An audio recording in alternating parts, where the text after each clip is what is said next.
সুপ্রিয় শিক্ষার্থী সবাই খেয়াল করো, সপ্তম শ্রেণী হিন্দু ধর্ম শিক্ষা। আজকে আমরা ৭১ নম্বর পৃষ্ঠা থেকে শুরু করব। দেখো কি বলা হয়েছে, আমরা পড়ে ফেলি। দেখো বলা হয়েছে, চলো আমরা একটি মজার কাজ করি। নিচে যে নামগুলো দেওয়া আছে তার গুণ সম্পর্কে একটি বইয়ে বিস্তারিত লেখা নেই, অর্থাৎ এই বইয়ে বিস্তারিত লেখা নেই। তাদের কোনো একটি গুণ নিয়ে ব্যাখ্যা সহ নিচে লিখতে হবে। দেখো এখানে 4টা নাম দেওয়া রয়েছে। প্রথম রাম, সীতা, কর্ণ, গৌতম ঋষি। তো এদের কিছু গুণ তোমাকে ব্যাখ্যা আকারে এখানে লিখতে হবে। তো চলো আমরা এটার উত্তর দেখে আসি। দেখো খেয়াল করো, এখানে কাজটা ছিল কাজের নির্দেশনা যে তোমাদের পাঠ্য হিন্দু ধর্ম শিক্ষা বইয়ে রাম, সীতা, কর্ণ ও গৌতম ঋষিকে নিয়ে যে সংক্ষিপ্ত আলোচনা রয়েছে সেই অংশটুকু ভালোভাবে পড়ি। তারপর তোমার দুটি দলে ভাগ হয়ে একটি দল বিভিন্ন ধর্মীয় গ্রন্থ থেকে তাদের গুণ সম্পর্কে বিস্তারিত জানার চেষ্টা করি, অপর দল ইন্টারনেট থেকে উল্লেখিত মানবীদের জীবনী সম্পর্কে তথ্য খুঁজে বের করার চেষ্টা করি। এবার দুই দলের তথ্যগুলোকে সমন্বয় করে তাদের গুণগুলো খাতায় লিখি। তো চলো আমরা এর গুণগুলো দেখে আসি। প্রথম দেখো দিয়েছি রাম। রাম পিতৃভক্ত সন্তান ছিলেন। তার পিতৃসত্ব পালনের জন্য 14 বছরের জন্য বনবাসে গিয়েছিলেন। এবার দেখো সীতা স্বামী ভক্ত পত্নী ছিলেন। তিনি স্বামীর আদেশ পালন এবং নিজের সতীত্ব প্রমাণের জন্য অগ্নি পরীক্ষা দিয়েছিলেন। এরপরে খেয়াল করো, কর্ণ অত্যন্ত গুরুভক্ত শিষ্য ছিলেন। গুরুদেবের বিশ্রামে ব্যাঘাত ঘটবে বলে তিনি কোনো নাড়াচাড়া না করে বিষাক্ত কীটের কামড় সহ্য করেছিলেন। গৌতম ঋষি ধর্মশাস্ত্র বিষয়ে একজন গুরু ছিলেন। তিনি খুবই উদার মনের মানুষ ছিলেন। সবাইকে তিনি সমান মনে করতেন। তাই তো পিতৃ পরিচয় দিতে না পারা বালক সত্যকামকে শিষ্য হিসেবে গ্রহণ করে বুকে টেনে নিয়েছিলেন। তাহলে এখানকার যে 4টা নাম ছিল তাদের গুণগুলো আশা করি তোমরা খুব সুন্দরভাবে বুঝতে পেরেছো।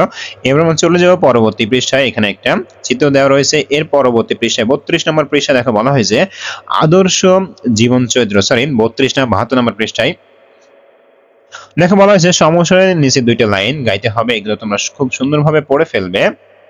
দেখো মীরাবাই নামে একটা তথ্য এখানে দেওয়া রয়েছে, বিভিন্ন তথ্য চিত্রের আলোকে তোমরা এগুলো সুন্দরভাবে কমপ্লিট করে পড়ে ফেলবে।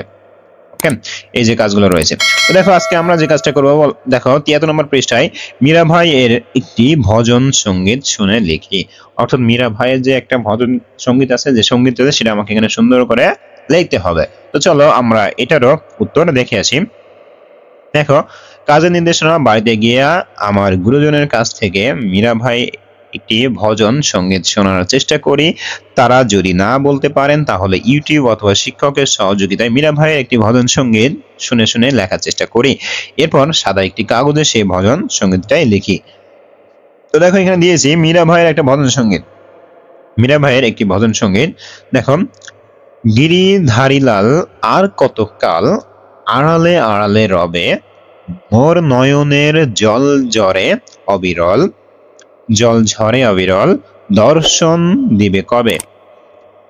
তোমার চরণে প্রভু এই তনুমন, পূজার কুসুম সম কবি নিবেদন। আকুল আমার পরাণেরই আশা, সব কি বিফলে যাবে। দেখা যদি নাহি দিবে ওগো নিরদয়, তবে কেন দিলে আশা ভরিয়া হৃদয়। মীরার পরাণে তোমারই কামনা, সবে কি বিফলে যাবে। তাহলে আশা করি তোমাদের এই যে সঙ্গীত এটা তোমরা খুব সুন্দরভাবে বুঝতে পেরেছো। এবার দেখো এখানে বেশ কিছু রিডিং পড়া দেওয়া রয়েছে, তোমরা কমপ্লিট করে পড়ে ফেলবা। এবার আমরা চলে আসলাম 74 নম্বর পৃষ্ঠায়। এখানেও যে রিডিং পড়াগুলো দেওয়া রয়েছে সেগুলো তোমরা খুব সুন্দরভাবে পড়ে ফেলবা। এবার দেখো এখানে বলা হয়েছে মীরাভাইয়ের বাণীগুলো অত্যন্ত গুরুত্বপূর্ণ, একটু পড়ে ফেলি। দেখো বলা হয়েছে মানব জীবনের একমাত্র কাম্য বস্তু হলো কৃষ্ণ প্রেম আর গিরিধারী লালের সাক্ষাৎ। একমাত্র ভালোবাসার মধ্য দিয়ে ভগবানকে পাওয়া সম্ভব। মিথ্যা লোভ বা ছলনায় কখনো বুদ্ধিভ্রষ্ট হয় না। ভজন সঙ্গীত মানুষের মধ্যে সম্প্রীতি তৈরি করে। তাহলে দেখো তোমরা ভজন সঙ্গীতের বাণীগুলো অবশ্যই বুঝতে পেরেছো। এবার খেয়াল করো, এই যে ভজনের শিক্ষা, এটা আমরা একটু দেখে নিই। দেখো বলা হয়েছে, তারপরে আমরা নিচের শখটা পূরণ করবো। দেখো বলা হয়েছে, মীরা ভাইয়ের জীবনী থেকে আমরা এই শিক্ষা পাই যে যারা প্রকৃত সাধক তারা কখনো মানুষে ভেদাভেদ করে না।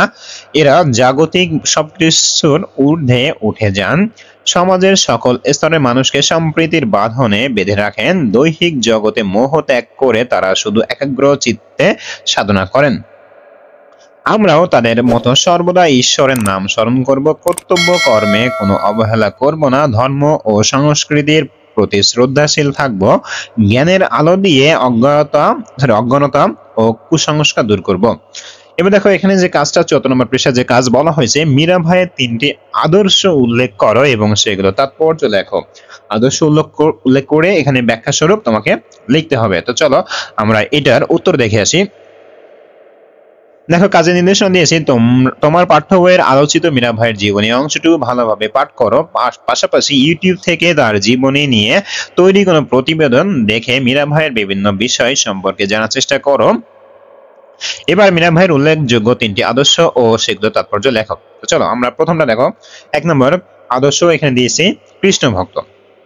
এটা তাৎপর্য, মীরাবাই ভক্তি ও ভালোবাসার মধ্য দিয়ে ভগবানকে পাওয়ার পথ দেখান। এবার দেখো 2 নম্বর বলা হয়েছে, আদর্শ হিসেবে বলা হয়েছে নির্লোভ ও কৃষ্ণ প্রেমে বিষ্ট, অর্থাৎ ভাবা অর্জন, যে মানে ভাবা যেটাকে বলা হয়, কৃষ্ণের প্রেমে মজ্জিত হওয়া। তারপর দেখো বলা হয়েছে তাৎপর্য এখানে দিয়েছি, লক্ষ্য অর্জনে মন থাকতে হবে, লোভ বা ছলনায় কখনো বুদ্ধিভ্রষ্ট হওয়া উচিত নয়। মীরাবাই সেই শিক্ষাই তার জীবনে দেখিয়েছেন। এবার দেখো সর্বশেষ অর্থাৎ 3 নম্বর যে আদর্শ এখানে দিয়েছি ভজন সঙ্গীত ও ভগবত সাধনা, অর্থাৎ ভগবানকে সাধনা করা। এখানে সাধনা বলতে তার আরাধনা করা, তার সবকিছুকে বোঝানো হয়েছে। এখন দেখো বলা হয়েছে, মীরা ভাই ভজন সঙ্গীত ও ভগবত সাধনার মাধ্যমে মানুষের মাঝে সম্প্রীতি বজায় রাখার শিক্ষা দিয়েছেন।